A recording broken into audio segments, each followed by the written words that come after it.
Me I got party hard, you know me I got party hard. Me want party hard, yes we are party hard, hard. Me I got party hard, you know me I got party hard. Me want the party hard, that's me now party hard. Donaeo, Donaeo. Hi guys, you're watching Spotlyte TV with me Tasha, and I'm here today with King of Funky, Donaeo.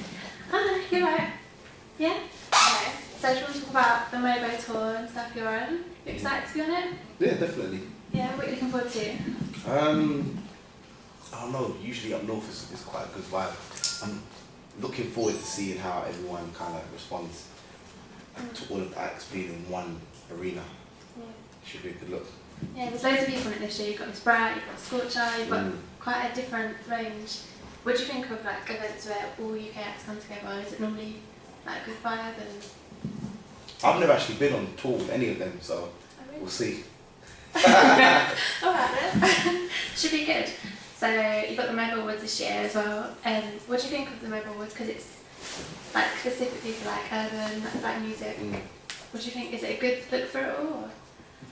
I think any award show is a good look. I think the fact that black music at this moment in time is popular now gives, you know, the MOBOs more to work with. I think definitely now more than how I was previously type thing. And I think the MOBOs are taking full advantage of it, as like you saw last year with like the show they gave Tinchy and Chipmunk, and now they've got a whole heap more artists. So I think now probably is going to be time for the MOBOs, and the MOBOs will probably shine like how they're supposed to shine. Yeah, definitely. And it's in Liverpool this year as well, so quite excited about that. If we go back to like when you started, you had like your Devil in a Blue Dress, you did it all independently. So how was that for you to come out and do all your own work and have like no proper like team behind you and stuff? It was more fun back then, because like when I was doing it, it was like I didn't have like the mighty situation either. It was just I was working, and like when you get older, you gain more of a respect for money type thing, and you understand how hard it is to kind of make money. And I was going to give up music, then I realised, well, I've got a good job.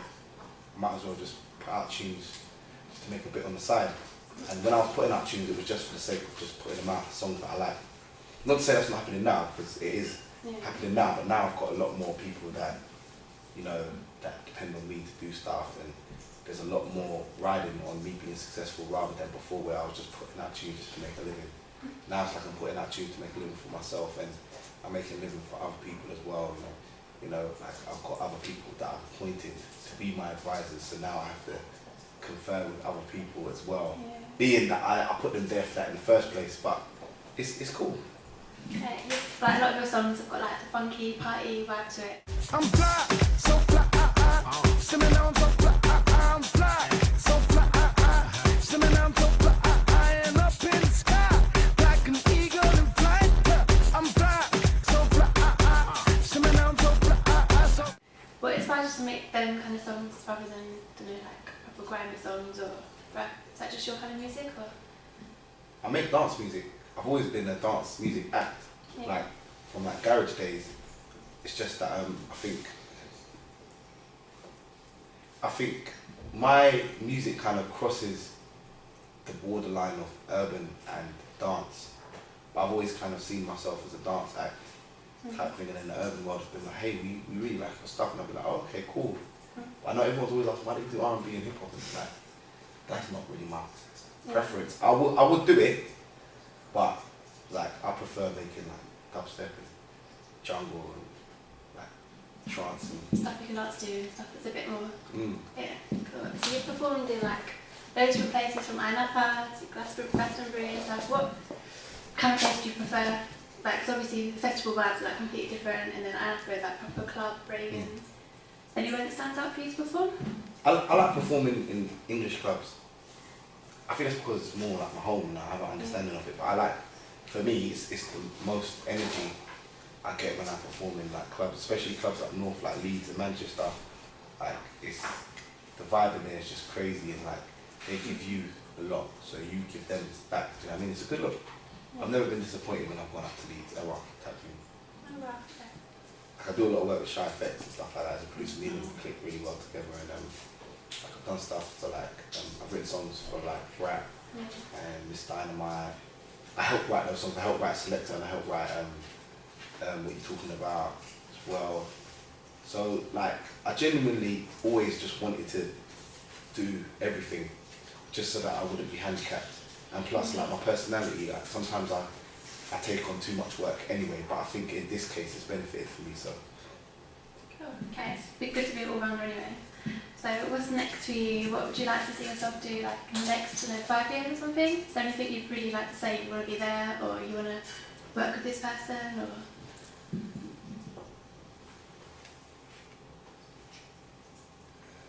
Do you know why I'm pausing? Because my first 5-year plan is coming to an end.